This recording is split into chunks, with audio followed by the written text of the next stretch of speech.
Hello everyone, welcome to Inklings English classes. In this video, we are going to discuss Elaine Showalter's feminist criticism in the wilderness. So if you haven't yet subscribed our channel, do subscribe the channel and hit the bell icon so you never miss any update or notification.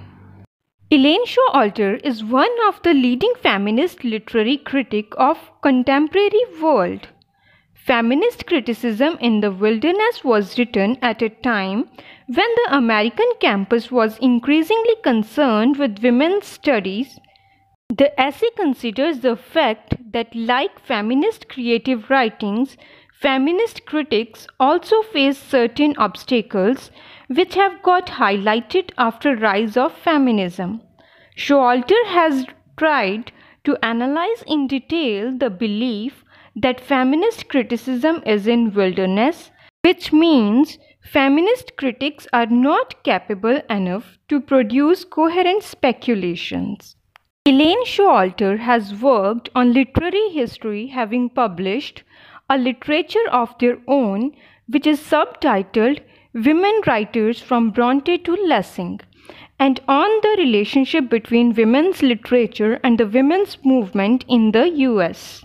Of all the approaches to English studies current in the 1970s, in the views of Showalter, feminist criticism is the most isolated and least understood. Feminist criticism in the wilderness poses a specific problem. Should feminist theories concern themselves with constructing a common methodology, or should they not?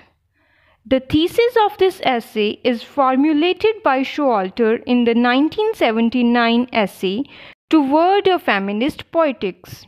Showalter argues that there are essentially two kinds of feminist theory. The first concerns itself with the women as reader and may be called the feminist critique.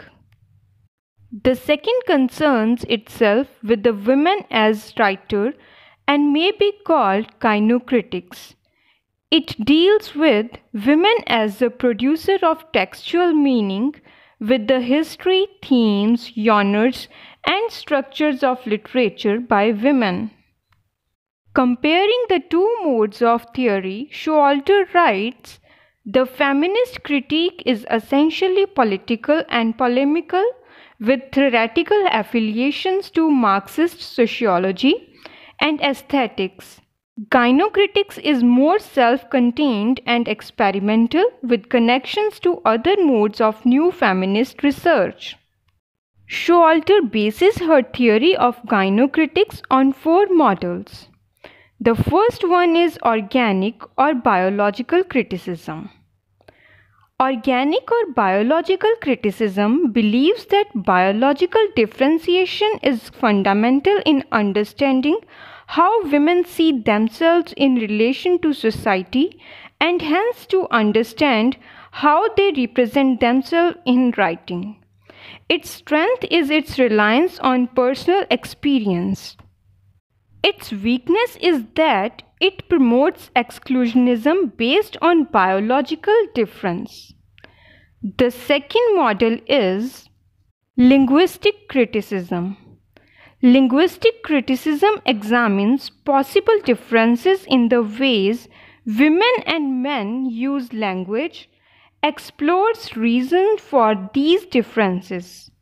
Its strength is the powerful emotional appeal of the notion of a woman's language. Its weakness is that it does not examine whether women and men have equality of opportunity or access to a common language. The third model is psychoanalytical feminist criticism. It is a model of difference based on the relationship between gender and the creative process. It has a high degree of sensitivity when applied to specific texts, authors, and groups of culture. Its limitation lies in its inability to explain social, economic, or historical processes of change.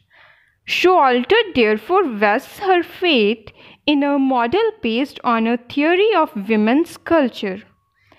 Theories of biology, language, and psyche inform such a theory of culture by suggesting a range of social contexts. Showalter borrows a diagrammatic representation from anthropology to explain the theory of women's culture.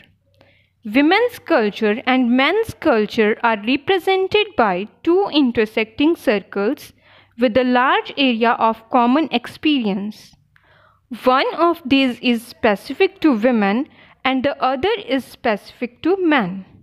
Historically, women have been muted group and men the dominant group. Feminist theories need to articulate the area specific to men and put this at center of women's writing. The consequences promised are rewriting of cultural and literary history so as to include women, a recreation of canon, and an overhauling of literary classifications based on era and genre. Showalter's earlier works had attracted criticism on account of its refusal to take African American writing into account. Barbara Smith, in that reference, says the idea of critics like Showalter using black literature is chilling, a case of barely disguised cultural imperialism.